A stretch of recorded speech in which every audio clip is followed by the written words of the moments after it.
Hello, this is Matt on the Moon Family Sedan channel. Got a few stories to share with you in this latest tepid jam. XRP whales having a good time with the recent price reduction, as is frequently the case, nearing oversold levels. I've got this headline from crypto media outlet U Today. Ex-Ripple director urges El Salvador to switch to XRP. Yeah, so a little bit of trouble in paradise here. Bitcoin maxis not so thrilled with the current state of Bitcoin. Many of them not so happy anyway. And look, in my perspective, and I'll get into the specifics because you need to have full context and understanding of what's going on here to really have an appropriate appreciation of what I'm about to say. But in the end, it's just like, use XRP instead of Bitcoin. Just do that, and the problem goes away. Snap of a finger. I kid you not. It's about using technology that is suited for the problem at hand. Period. Then there's also this. Ripple did not conduct an ICO with XRP, nor does it control unique node lists on XRP ledgers. This is just a little bit of defending against a nonsense article. But before going any further, I do want to be clear that I do not have a financial background of any kind. I am not offering financial advice, and you definitely should not buy or sell anything because of anything I say or write. I'm just an enthusiast who enjoys making YouTube videos about crypto-related topics, but just as a hobby and just for fun. Now, as I record this, XRP is at 43 cents. So it's technically up over the last 24 hours, 0.3%. But, man, it was a little bit of a bloodbath yesterday. Bitcoin crashing into the 27,000s. XRP as low as about 42 cents. But this is something, as I mentioned yesterday, that, if you've been paying attention, you should know that this was certainly potentially within the cards. And there's a pretty reasonable chance that Bitcoin could go a bit lower. And if it does, the XRP and everything else is going to go lower. Perhaps XRP does end up back in the 30-something cent range. But even if so, and that's not a guarantee, but even if so, floors are always found. None of this is scary. XRP has been behaving with volatile fashion for a decade. Folks, an entire 10 years has passed. It's been behaving in an incredible volatile action. The fact that it continues to do so should not be alarming. Okay, none of this should be alarming, just to be clear. And you do have the Crypto Fear and Greed Index at 51 out of 100, and the day before that was at 60. Actually, it's about update again in 46 seconds, so I'll hit refresh here once that happens here. But I just want to point out, this is all par for the course. So if you are one of the humans that feels the scares as a result of this, well, I'm not going to advise you to buy or sell or hold it. No financial advice whatsoever. But I will say, in terms of being fearful, if you arm yourself with facts and you understand historically how things have unfolded, including price action, you'll get to the point where you'll just understand it doesn't make sense to actually be scared. Do you ever get tired of being scared? For me, the answer would certainly be yes, if you've been in it for any reasonable length of time here. And so here we go, 6, 5, 4, 3, 2, 1. All right, let's hit refresh here and see what it's at. Yep, yeah, about the same, 52. There you go. So about the same, because there's been about, it's not surprising, there's been about no price change over the last 24 hours. But I'll just note, and I don't really feel the need to read this article, I just want to make a broader point, but this is from Daily Coin. XRP whales make moves despite crypto market sell-off. Yes, so the sell-off happens, and what do you think whales are doing? Do you think whales are panic selling? Or do you think that as XRP was up in the 58-cent region, do you think that they were selling up there? Well, some of them did, as I reported at the time, taking some profits. So the fact that they now note that XRP is approaching oversold levels. And by the way, approaching oversold levels doesn't mean XRP can't go lower. It certainly can. Hence the word approaching, right? It doesn't necessarily mean that. But look at how the typical institutional purchasers and also just whale purchasers in general behave compared to the typical living retail speculator, because it's not the same. They will purchase your fear. If you're a typical living retail speculator, they will happily purchase your fear. And speaking of fear, some Bitcoin maximalists out there be shaking in the boots out there. Have you seen the fees out there on the Bitcoin blockchain?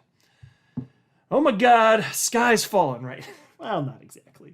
Not actually, because there's a whole ecosystem where people are just like accepting this and willing to pay for this.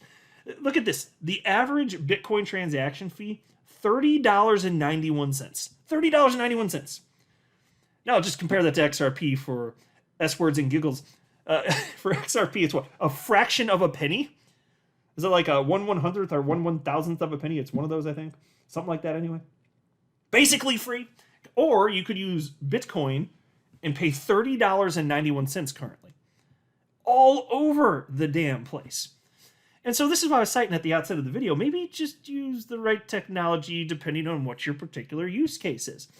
And I understand that Bitcoin's being used right now in ways that perhaps weren't foreseen a decade ago, but my attitude has been the same the whole time I've been in crypto, like regardless of what blockchain you're talking about. If it can't handle being used, given it's decentralized, if it can't handle being used the way that people within the decentralized ecosystem want to use it, and that impacts its viability, then it doesn't deserve to live. That's my stance. That's true of Bitcoin, it's true of XRP, it's true of every crypto I hold and every crypto that exists. If a decentralized system, if it's a decentralized coin, and it can't handle being used in the decentralized way that people choose to use it, and that impacts negatively adoption, so be it. Survival of the fittest. That is my stance. And I'm not saying that this is something that's going to kill Bitcoin, but there are people bitching about the way in which Bitcoin is now being used. My attitude is basically, fool, shut your damn mouth.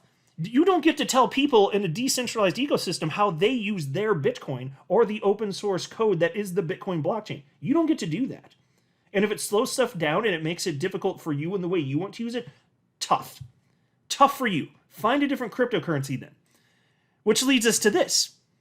Ex-Ripple director urges El Salvador to switch to XRP. This is a story from crypto media outlet You Today. And indeed, so, Bitcoin, I'm sure most of you are aware, is official currency in El Salvador. And it has been for almost 2 years. I think it was September of 2021 when that officially came down. But that doesn't mean it's the best cryptocurrency to actually use in place of a fiat currency necessarily, unless you do have the correct layer 2 technology, which I'll talk more about in just a second here. But take a look at this story. In recent days, the Bitcoin network has experienced a surge in demand, fueled by the growing popularity of BRC20 tokens, inscriptions, and ordinals, commonly known as NFTs. This has resulted in a boost in revenue for miners as the average commission paid per block reached its peak.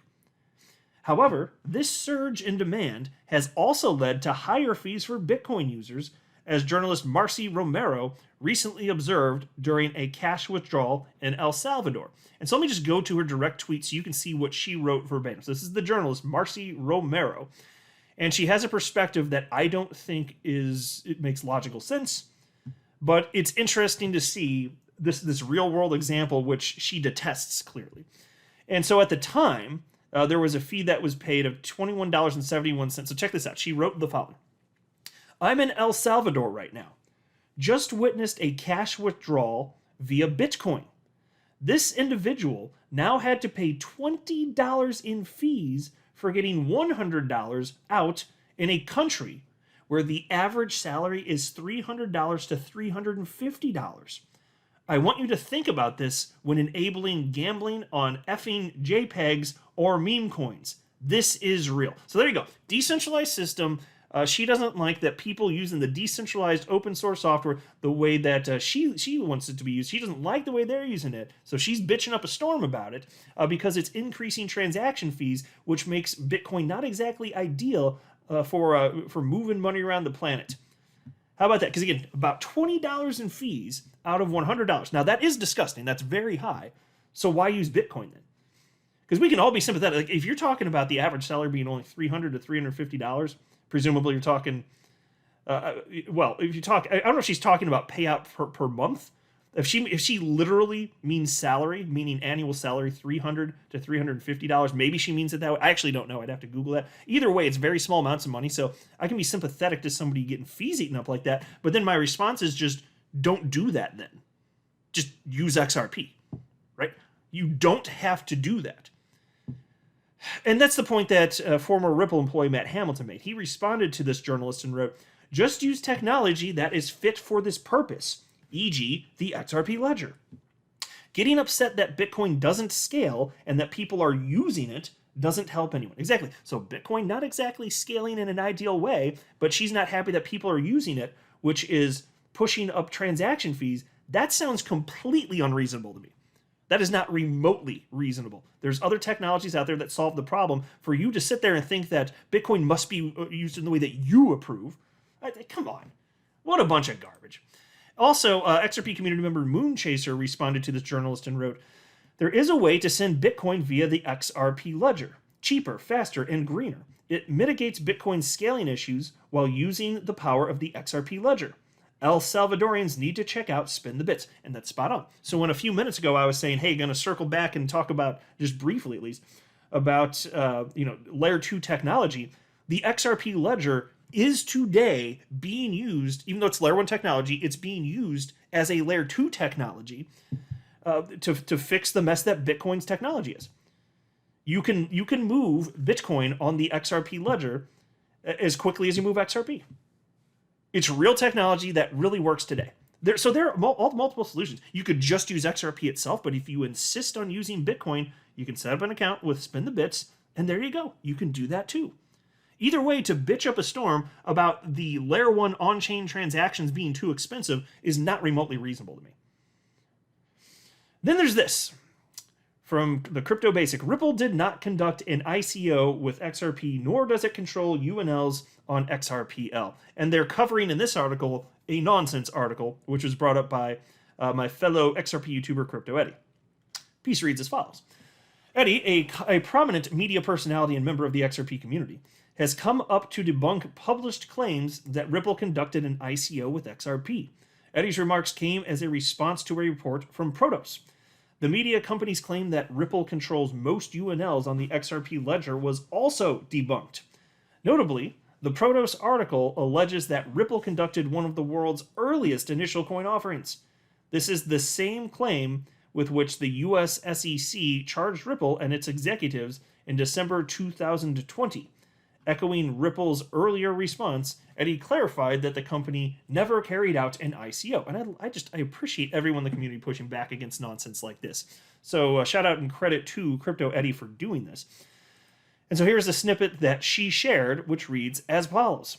Ripple conducted one of the world's first ICOs, easily accepting hundreds of millions of dollars worth of newfound Bitcoin and Ether wealth from crypto's Novo Rich. For those lucky enough to have had Bitcoin during the ICO of XRP, buying was as easy as gambling with house money. Bitcoin and Ether were rallying by so many percentage points, it was hard to place the comma.